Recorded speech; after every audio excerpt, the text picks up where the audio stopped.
Je suis Jean-Louis Etienne, j'ai 66 ans. Je me qualifie de médecin explorateur. Médecin, c'est mon premier métier, c'est ce qui m'a mis le pied à l'étrier de l'aventure. Et j'ai continué cette vie d'exploration qui était la petite flamme quand j'étais petit et que j'ai poursuivie tout au long de mon existence.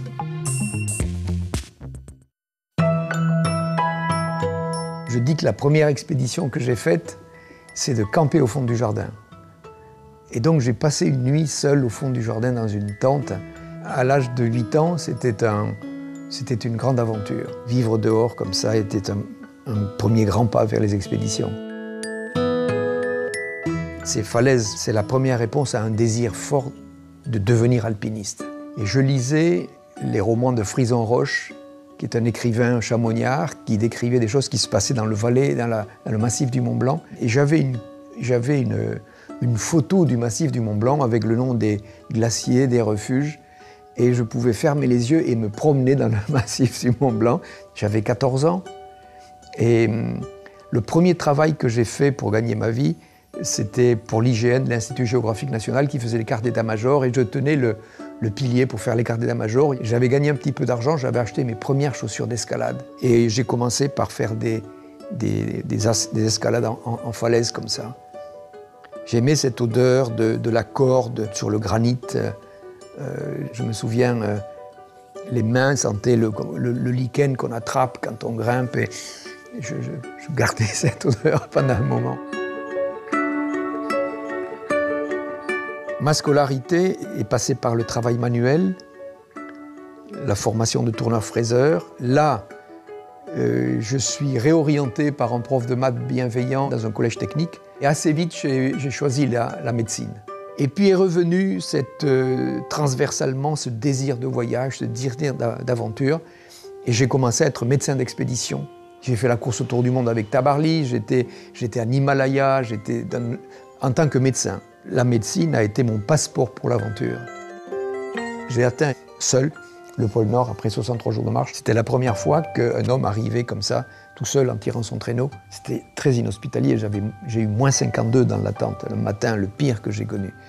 Donc on est réveillé la nuit sans arrêt par le froid et on attend le jour avec impatience pour bouger.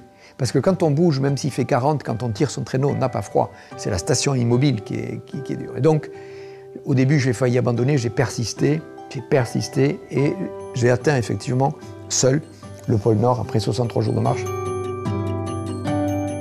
Ça, c'est une photo prise au pôle Sud. C'est l'expédition Transantarctica. En 87, quand j'ai rencontré l'Américain Will Steger, on a décidé de faire ensemble cette traversée de l'Antarctique parce qu'il fallait défendre ou promouvoir cette idée que l'Antarctique, donc le continent du pôle Sud, devait conserver son statut de terre de science et de paix. 7 mois de traversée, plus de 6000 kilomètres, avec des chiens. C'est pour moi l'ouverture sur le monde.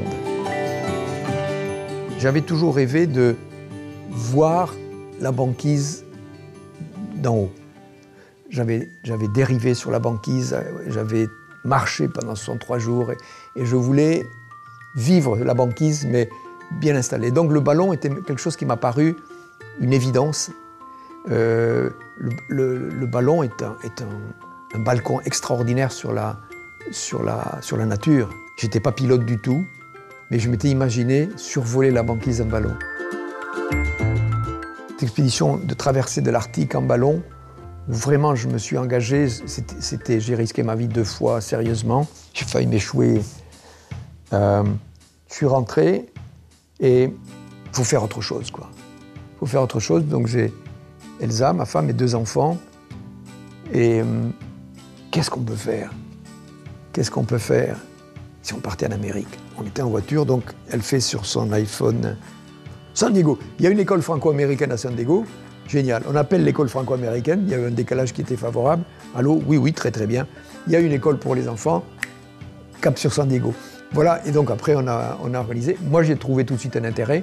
Je savais qu'il y avait un centre océanographique important et j'avais ce projet d'une station de dérivée sur l'océan, le Polar Pod.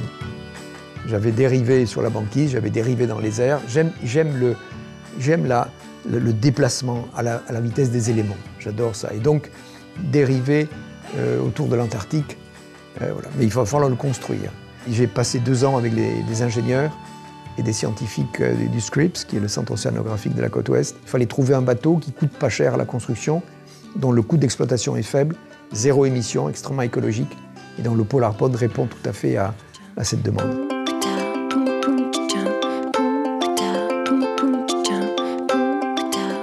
Quand je parle de mes expéditions, on me dit « pour vous, ça a l'air facile parce que vous avez la passion ».